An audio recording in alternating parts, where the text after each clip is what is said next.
Hello, and welcome to Talking with Chivalry. I am your host, Antoine, and thank you for tuning in. Today's topic will be about visualizing your goals and bringing them into a reality. So many of us grow up and forget about the memories that truly brought us happiness in our youth. And that's to no fault of our own. We each have to have our own experiences in life to help shape the way we are or the way that we think as adults today. I also want to help you go back to when you were a child and dreamed about what at the time was not the impossible in your mind. So I would like to start off by asking if you have ever heard the old saying that if you want something as much as you want to breathe, that it will in time become yours. That is a statement that has come true multiple times in my life, and while I may have not gotten my desires right away, with patience and perseverance, they do ultimately become mine. So I do want you to go back to a time and remember when you were a kid and you could just daydream about something and it felt so real.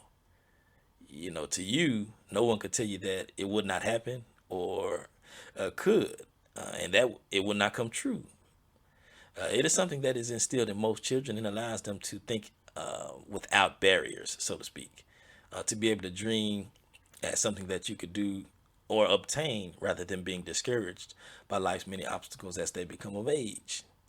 Me myself as a child, I could play with my Lego set all day long. I'm pretty sure most of you know what Legos are. But I could build different structures for hours. And with the few pieces that I had, they almost looked identical. But the point was, I enjoyed the fact that I was creating and building and designing something from a vision that I had in my own mind. I made it real with the snap of a few pieces of those Legos. And I take the same approach to life today. With my vision and the tools I need to build them with, I can make any thought in my mind become a reality for myself. Another experience for me when I was a child was I used to love to play the game of Monopoly. I thought it was amazing to buy something once and be paid for it over and over again. It intrigued me to the point that I actually debated with myself at times if I could or if I should spend all my money to buy the real estate or properties or save it just in case I get caught in a jam or landed on somebody else's property. But I soon realized that being by being too cautious, you do miss on opportunities. Because I knew that if another player landed on something that I owned or had control over, that income was coming to me. And I can always build my reserves that way. So I could focus on other ways to build my wealth, but I transitioned that vision into my real life as well, as of today. You know, One last experience that I can think of about myself as a child is that I've always been an avid reader. I really can't tell you when I started reading, but my first memories are of my mom telling me to cut the lights off, and be considerate of my brother. But hey, mama, mama, I'm still up reading with the lights on now. I'm reading right now, my notes. But I love the fact that I could create that author's vision in my mind, and without seeing it with my eyes. It's like watching a movie in your head, and you can do this all day long.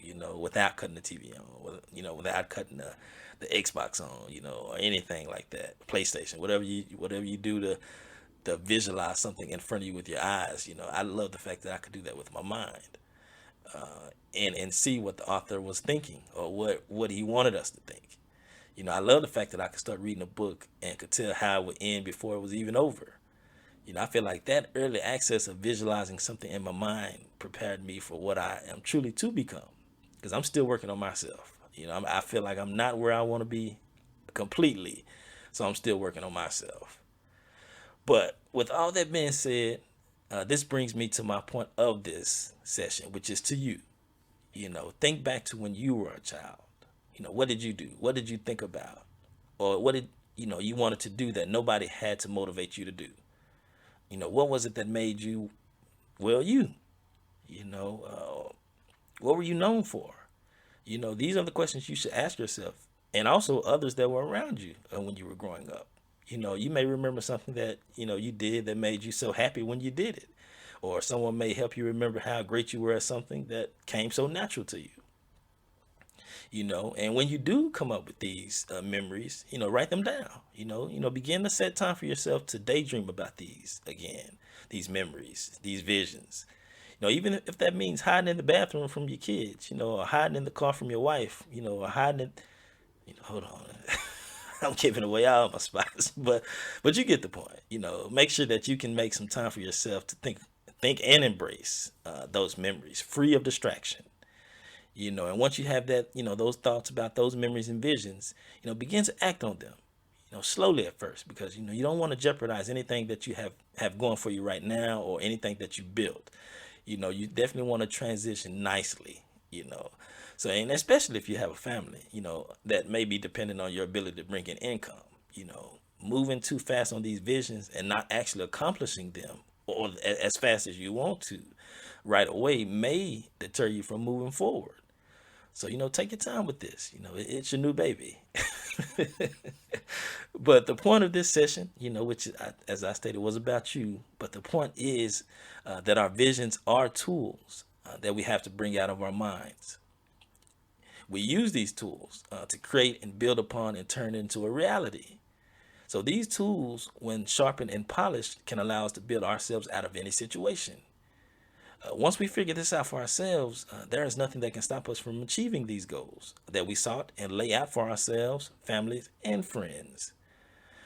But with that being said, I really do appreciate you for tuning in with me on Talking with Chivalry. And I hope that you always learn a great deal. So stay strong, stay resilient, and keep building a better you. Thank you.